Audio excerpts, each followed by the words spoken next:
مرحبا بكم في la chaîne ديالي.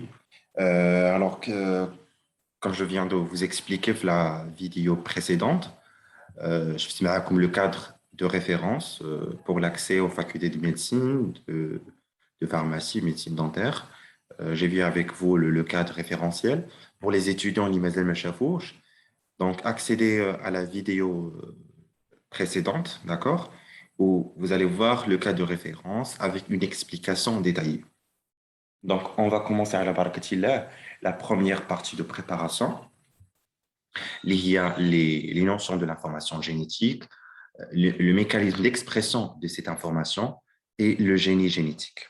Le génie génétique, donc, vous l'avez vu déjà en première année bac, sciences maths et pour le tronc commun. C'est tout simplement la modification génétique.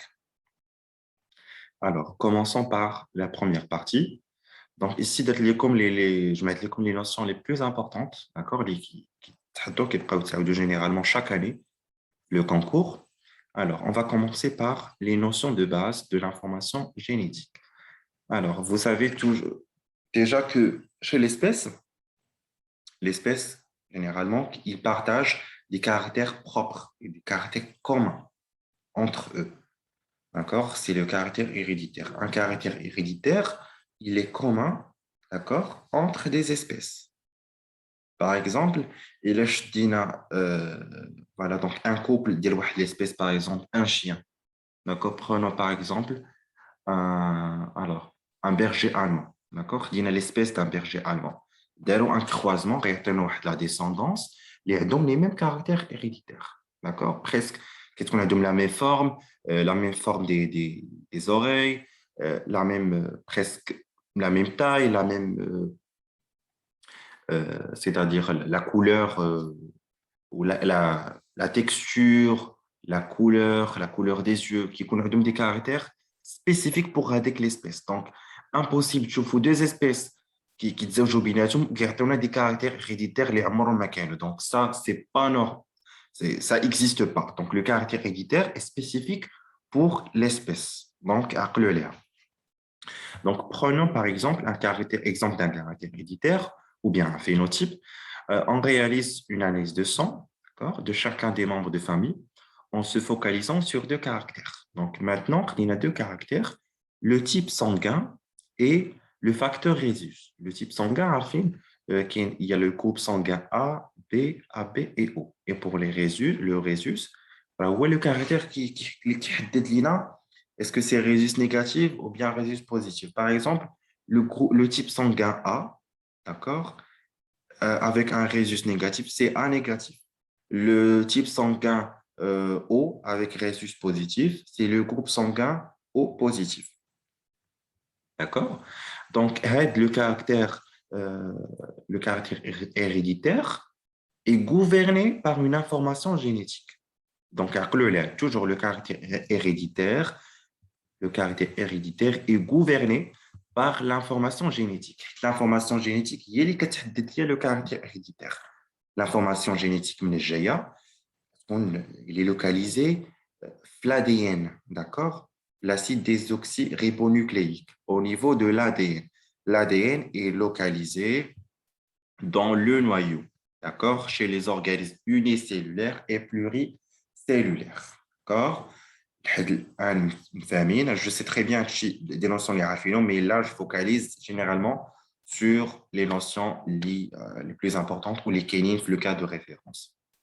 Alors, en microscope électronique, les noyaux apparaissent délimités par une enveloppe percée par des pores nucléaires. Donc, le noyau fait l'enveloppe nucléaire qui met la cellule fiha la membrane cytoplasmique.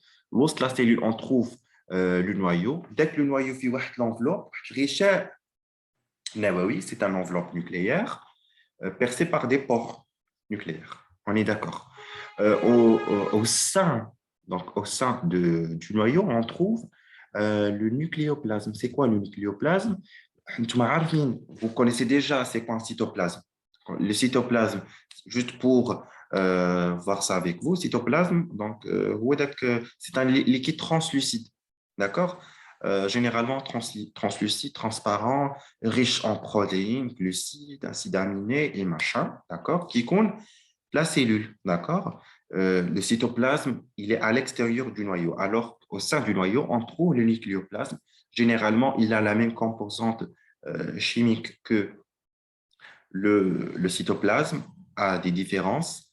Donc, au sein du nucléoplasme, on trouve le nucléole et la chromatine. Donc, la chromatine, regardez, IMO qui est en gras, d'accord? Donc, comme darorit, je fais exprès de vous mettre des mots en gras.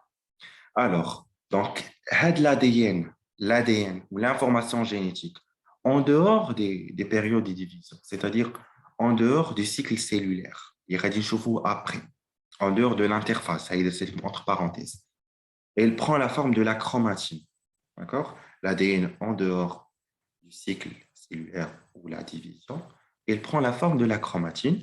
La chromatine, tout simplement, il est formé à partir des nucléofilaments. Donc, les nucléofilaments, c'est la structure, c'est l'élément structural de, de la chromatine. D'accord? C'est donc la chromatine est uniquement visible en microscope électronique à très fort grossissement. On est d'accord? Et voilà, donc à part ça, vous avez lors des divisions cellulaires, l'ADN va prendre la forme de chromosomes, tout simplement. Donc faites ces distinctions.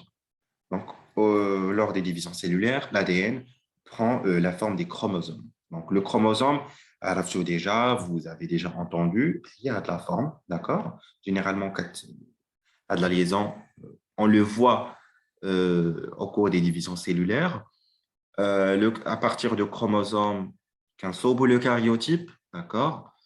Il est sous le comment ça va, genre à partir de quelle phase on peut réaliser un karyotype? C'est à partir de la métaphase. Alors, voilà, donc le chromosome, c'est uniquement de la chromatine soigneusement enroulée. Donc, Shtina dit que la chromatine, genre بحال كتبقى ليها. Donc, كتروليها بحال واحد الحبل. D'accord? كتعطيك la forme de chromosome. Chaque chromosome visible est constitué de deux chromatides unies entre elles au niveau du centromère. Donc, donc voici un chromosome formé de deux chromatides. Voilà, donc deux chromatides reliées entre elles par un centromère. Centromère, où est-ce qu'il compte l'ouest?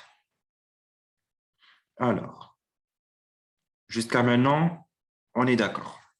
Donc, le nucléofilament, c'est le terme employé pour désigner le filament que forme la molécule d'ADN lorsqu'il est associé aux protéines histone. Alors, ça, c'est la notion très importante.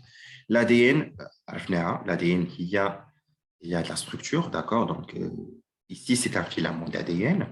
Donc, l'ADN, il va s'enrouler voilà, autour des protéines. Il va nous donner la forme d'un nucléofilament. Le nucléofilament, il est lui-même composé des nucléosomes. D'accord? Nucléosome, c'est l'enroulement d'une double hélice d'ADN sur un octamère de protéines histantes, c'est-à-dire sur 8 protéines histantes. Donc, le nucléosome, vous voyez le filament d'ADN qui est entouré, d'accord, de deux tours entre 8 molécules, les molécules de l'histone. Les 8 molécules d'histone, ils sont regroupés en 4 paires d'histone. À deux, ce sont des informations très, très importantes. On est d'accord. Donc, le schéma, pour récapituler, donc un chauffe-eau, la double hélice d'ADN, d'accord, il s'enroule entre 4 paires de molécules de protéines d'histone, qui a la forme d'un nucléosome, d'accord, ou la partie qui كتشوفوها en jaune, c'est le nucléofilament. Le nucléofilament, voilà, il commence à s'enrouler باش كيعطينا une chromatide. La chromatide elle-même, elle s'enroule pour voilà, donc former un chromosome. Donc, l'enchaînement est très, très important pour... il est très important باش نكونوا عارفينه. Alors, dans la chromatine, on distingue généralement le chromatine et l'hétérochromatine. فاش كنديروا واحد l'imagerie le noyau, d'accord? On trouve des parties qui sont moins denses, généralement claires. Donc, les parties qui sont claires, ils comprennent des gènes qui s'expriment dans la cellule. On est d'accord. C'est le chromatine. Donc, le chromatine, c'est la partie claire de la chromatine. L'IFI a des gènes qui s'expriment, alors que l'hétérochromatine, elle est plus condensée. Elle correspond à des zones sans gènes, mais fiches des gènes, uniques, mais fiches des gènes. D'accord? Par exemple, les centromères. Les centromères, il y a deux chromatides. On a les télomères. Les télomères, il a. Alors, je n'ai pas ici un schéma qui schématise les télomères. Les télomères, généralement, qui collent voilà, donc, à l'extrémité des chromosomes. D'accord? Ce sont des séquences non codantes d'ADN, d'accord, qui contient des régions du génome dont les gènes ne sont pas actifs. Alors, jusqu'à maintenant, on est d'accord. Alors, ça, c'est un schéma explicite. Donc, la molécule d'ADN est formée des nucléotides. Dans les nucléotides, on trouve des bases azotées, notamment la guanine, qui est toujours liée à la cytosine, et l'adénine, qui est liée à la thymine. Alors, chez les eucaryotes, l'ADN est fortement replié au cours du cycle cellulaire de façon pour pouvoir être contenu dans le noyau. Alors, cette condensation est assurée par l'interaction ADN avec des protéines, comme je viens de vous expliquer. Chez les eucaryotes, ils ont l'ADN est toujours lié à des protéines. Donc, durant l'interphase avec c'est la division cellulaire. L'observation de la chromatine au microscope électronique révèle l'aspect en collier de perles de nucléofilaments. Donc, chaque nucléofilament est constitué de l'enroulement d'une molécule d'ADN, d'accord? Généralement, je trouve le schéma, la structure de base ou l'élément structural du nucléofilament, ce sont les nucléosomes, d'accord? Alors, donc, le karyotype. C'est quoi le karyotype? Le karyotype, alors, ici, je pense que j'ai un schéma. Voici un karyotype. Le karyotype, revenons. Alors, voici un karyotype d'un sexe mâle et d'un sexe femelle. Donc, un karyotype, c'est une représentation, tout simplement. C'est la représentation photographique des chromosomes présentes dans les cellules d'une espèce donnée. Donc, les chromosomes au niveau du karyotype sont classés selon, donc regardez les critères, selon leur longueur, la longueur de leur chromatide et la position de leur centromère. Parfois, regardez, le karyotype, qu'est-ce qu'on trouve? Le classement, alors, on trouve des centromères qui conouvrent au centre, par exemple. Regardez ici, le chromosome 3, on a le centromère qui est au milieu. Par contre, le chromosome, le- ici, on a une paire de chromosomes 13, vous avez le centromère, généralement, au sommet, d'accord? Donc ici, c'est une structure différente de celle-ci. Donc, on se base sur ces critères pour classer les chromosomes. Donc, voilà. Alors, les chromosomes sont classés selon leur longueur et la position de leur centromère. On distingue des chromosomes sexuels, dits gonosomes, et des chromosomes non sexuels, dits autosomes. D'accord? Alors, chez l'individu, on trouve 22 paires, chez l'espèce humaine, on trouve 22 paires d'autosomes et une paire de gonosomes. D'accord? On va détailler ça dans le karyotype. Donc, la structure et l'organisation d'un chromosome, il est formé voilà, d'une chromatide. Donc, deux chromatides se lient au niveau du centromère. Alors, plus de détails. Maintenant, passons à l'analyse du karyotype. Donc, l'intérêt. Donc, si on vous pose question dans le concours, quel est l'intérêt du karyotype? Généralement, c'est un QCM. Le karyotype, il sert voilà, donc de détecter les anomalies chromosomiques. D'accord? Il sert de détecter les anomalies chromosomiques pour comprendre une pathologie. D'accord? C'est la raison pour laquelle on dit le diagnostic prénatal. Et là, je dire le diagnostic prénatal, باش كنديروا واحد on émet واحد le karyotype, كنقراو دوك les chromosomes, كنشوفوا واش كاينه une anomalie في chromosome, واش كاين un chromosome qui est dupliqué, un chromosome qui est de moins, باش كنشوفوا واش ما كايناش واحد la partie d'un chromosome. Donc, l'analyse du karyotype de l'être humain montre 46 chromosomes organisés en paires.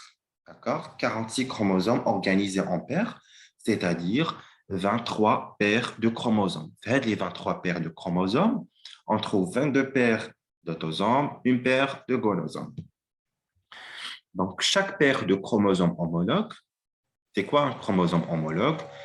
Regardez ici, je reviens toujours le schéma, le karyotype.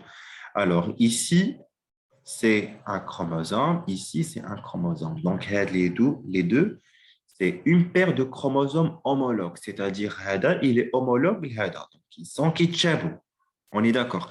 Alors, bzaf, les étudiants qui se voulaient que les messieurs, wesh, c'est un chromatide. Non, le bras ici, c'est uniquement un chromosome, de chromatide. Alors, on revient. Alors, les chromosomes homologues, ils sont semblables par la taille et la position du centromère, d'accord? Et constitués par un chromosome hérité de l'un des parents et un chromosome hérité de l'autre parent. Par exemple, je veux toujours notre karyotype.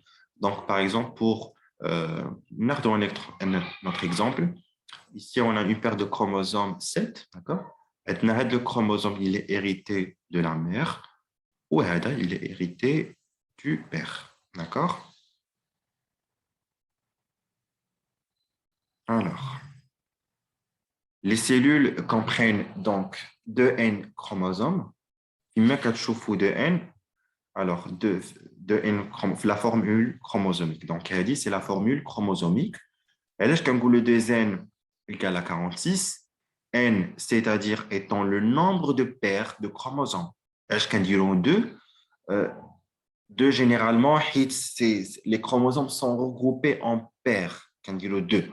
D'accord? Il deux N, c'est-à-dire que la cellule, ce n'est pas un gamète, c'est une cellule autosomale. D'accord? Et les chromosomes sont regroupés en paires. Donc, ces cellules sont dites diploïdes. Il attaque comme une cellule. L'analyse du karyotype a montré qu'elle est deux N. Donc, c'est une cellule diploïde. D'accord? Par contre, la cellule haploïde, qu'elle N. D'accord? Alors, regardez ici. N égale à 23, c'est-à-dire ici, on a les chromosomes qui ne sont pas regroupés en paires, c'est-à-dire dans un seul chromosome où le nombre total des chromosomes de la cellule, c'est 23.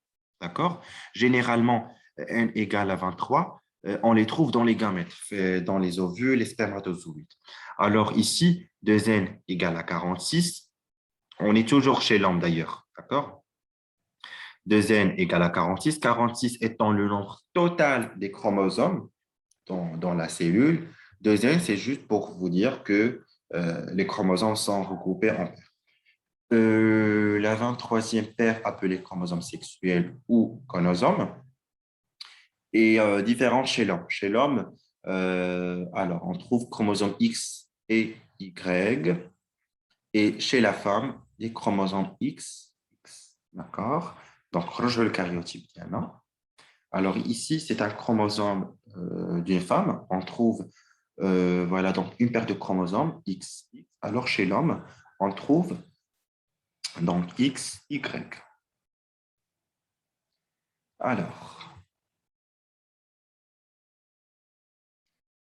Alors ça c'est bon. Les 22 paires de chromosomes semblables chez l'homme et chez la femme sont appelés autosomes. On est d'accord, donc chromosomes sexuels, gonosomes, les chromosomes semblables, ce sont les autosomes. Donc maintenant, on va détailler la formule chromosomique chez l'homme. d'accord? Chez le sexe masculin. Alors, on a 2N égale à 44 chromosomes voilà, donc, semblables, non sexuels, autosomes, plus XY. D'accord? Donc, il y a la formule chromosomique de l'homme. 2N, LH, 2, voilà, donc les chromosomes sont regroupés en paires. Ici, 44, c'est-à-dire le nombre total des autosomes, plus XY. Ou là, tu peux dire une autre écriture, qui est le 2N, plus 22 autosomes, d'accord? Donc, les paires, tout simplement. 22 paires, ici le nombre total. La formule chromosomique chez la femme est écrite comme suit, d'accord? 2N, 44 chromosomes en total, plus XX, ou bien tous les 44, on les regroupe en paires et on a 22 paires, voilà. À retenir, chaque cellule somatique humaine possède 22 paires de chromosomes homologues, également appelés autosomes, numérotés de 1 à 22, et une paire de chromosomes sexuels appelés gonosomes ou hétérochromosomes. Mais généralement, quand c'est uniquement gonosomes. La totalité en trouve 23 paires. Donc, la formule chromosomique, daruri, daruri, تحفظوها, c'est moi ou تحفظوها. Donc, comment lire une formule chromosomique? Donc, prenons l'exemple quand on dit qu'un organisme est à 2N égale à 4. Donc, cela signifie que la cellule totale, de la cellule, on a 4 chromosomes, d'accord? Où les chromosomes sont regroupés en paires. Donc, je un meilleur exemple. Attends, la cellule, d'accord? La cellule, je fait. Donc, total, qui est 4, d'accord? Si tu fais total, 4, c'est niche, 4, d'accord? Il y a deux paires de chromosomes. Je vais la couleur, d'accord? Ici, on a première paire, d'accord? De chromosomes bleus, donc une paire de chromosomes. Ici, de chromosomes violets, donc une deuxième paire de chromosomes. Donc, deuxième. Les chromosomes sont regroupés en paires, deux, d'accord? Le chichi, il y a quatre. Quatre, ça n'existe pas, il y a deux. Et les chromosomes sont regroupés en paires. Ils ne sont pas regroupés en triplet ou là en quatre.